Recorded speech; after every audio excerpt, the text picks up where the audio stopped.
राधे राधे। आपको कोई विशेष वस्तु उठानी हो और अकेले नहीं उठा पा रहे हो तो भाई एक इस वाले छोर पे लग जाओ, या छोर पे, या छोर पे, या छोर पे, तो चारों ने पकड़ के कहीं ले गए, तो जो वजन था वो 4 भागों में विभाजित हो गया। उसी प्रकार से इंद्र ने उस ब्रह्म हत्या को, उस कलंक को, उस पाप को 4 भागों में बांट दिया। पहला भाग तो दे दिया जल को, दूसरा बांट दिया वृक्ष को, तीसरा बांट दिया भूमि को और चौथा दे दिया स्त्रियों को। 4 भागों में ब्रह्म हत्या का विभाग करके और उसका प्रायश्चित करके उन चारों को उसका वरदान दे दिया और उनको बांट करके स्वयं उस ब्रह्म हत्या से फिर निकल आए। आप लोगों ने देखा होगा जो जल में एक फैन सा, कभी कभी आपने जब नदियों में देखा होगा तो एक फैन का एक बुदबुदा करके एक ऐसा एक गंदगी प्रकार की बह करके आती है, झाग जैसे बन करके आते हैं। या कभी कभी आप जब दूध को ऐसा फेंटते हो ना, बड़ी ध्यान की बात सुनो, राधे राधे, जब कभी आप दूध को ऐसे फेंटते हैं या छाछ फेंटते हैं कुछ भी, तो उसमें एक बुलबुले से बन जाते हैं। जो ही आप ऐसा करते हैं तो जल में ब्रह्म हत्या का दोष लगा हुआ है, तो वो जो बुलबुले बन जावे तो उस समय पीना नहीं चाहिए। जब वो शांत हो जावे तब उसको शरीर में ग्रहण करना चाहिए, क्योंकि वो दोष है। कोई भी चीज आप अगर तरल पदार्थ में ले रहे हैं जल संबंधी और उसमें वो झाग बन रहे हो, बुलबुले बन रहे हो, तो जब उसको शांत हो जाए तब उसको पीजिए। दूसरा, या कभी आप स्नान कर रहे हो किसी जल में या जलाशय में और वो झाग जैसे बन रहे हो, तो उसको हटा करके, काई आदि को हटा करके फिर स्नान करना चाहिए, तो ठीक है, नहीं तो आपको जाके दोष लगेगा। दूसरा हिस्सा दिया वृक्षों को,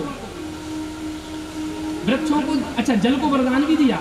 जल को जब अपना हिस्सा दिया तो आपको तो वरदान भी दिया कि आपको जिस चीज में मिलाया जाएगा आपकी वृद्धि हो जाएगी। जल में जिस जल को जहां बढ़ा देंगे वहीं, तभी से दूधियों की तो आनंद ही आनंद है। 10 किलो दूध में 1 किलो पानी मिला दो तो 11 किलो। और उनसे कहो कि महाराज दूध बड़ा पतला, अरे महाराज गंगा जी की कृपा है। ये दूध को वरदान है, वो दूध के अस्तुप जल को वरदान है कि उसको जिसके साथ मिलाते हैं वो उसका रूप ले लेता है। और जल में एक विशेषता और गुण है कि जल हर वस्तु को निर्मल कर सकता है। आप कभी भी झूठे मुंह हो जाए या कुछ हो जाए, जल से आप हाथ धो लेते हैं। दूसरा दिया वृक्षों के लिए, वृक्षों को वरदान दिया कि आपको जितना कोई भी अगर अंग उसकी शाखाओं को आप काट भी देंगे तो पुनः जाकर के हो जाएंगे। और उसमें आपने देखा होगा किसी किसी वृक्षों में गोंद जैसा एक वो निकलता है, बोलो राधे राधे, वो ब्रह्म हत्या ही का अंश है, उसको भी खाना नहीं चाहिए।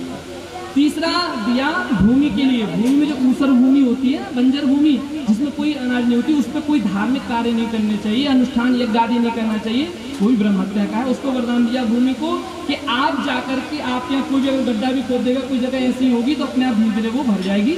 और भूमि को वरदान दिया कि जितने भी आपको जाकर आप एक सहनशील रहेंगे, आपको बहुत सारे धार्मिक आयोजन भी होंगे, लेकिन आपको जाकर के लोग इतना वो करेंगे, लेकिन फिर भी आप अपने आप जाकर के आपका कोई स्थिति की पीड़ा भी नहीं होगी।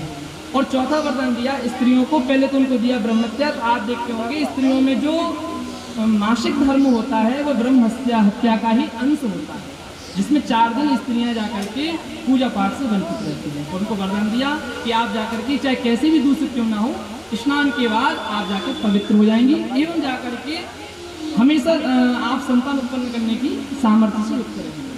ऐसे उनको वरदान दे करके, उनको समझा करके अपनी इस ब्रह्म हत्या का विभाग कर दिया। बोलो राधे राधे। ब्रह्म हत्या का तो निवारण हो गया, लेकिन उनके पिताजी को बड़ी गुस्सा आई। किसको? विश्वरूप के पिताजी को, तुष्टा ऋषि को, कि पहले तो हमारे बेटा को देवता लोग बड़े फुसला के ले गए कि तुम्हें हम जाकर के वहां पे वो बनाएंगे, गुरुजी बनाएंगे, गद्दी पे बैठा लेंगे, तो वहां ले जाकर के मार दिया। मैं भी जाकर के शांत नहीं बैठूंगा, मैं भी एक ऐसा यज्ञ करूंगा जो इंद्र को ही मारने वाला हो। इंद्र ने छल से मारा है ना, मैं भी जाकर के यज्ञ करूंगा। महाराज तुष्टा ऋषि तो ऋषि है, क्रोध आ गया कि हम भी अपने बेटे का बदला लेंगे। बैठ गए यज्ञ में जाकर के धूनी रमा करके और स्वाहा स्वाहा स्वाहा।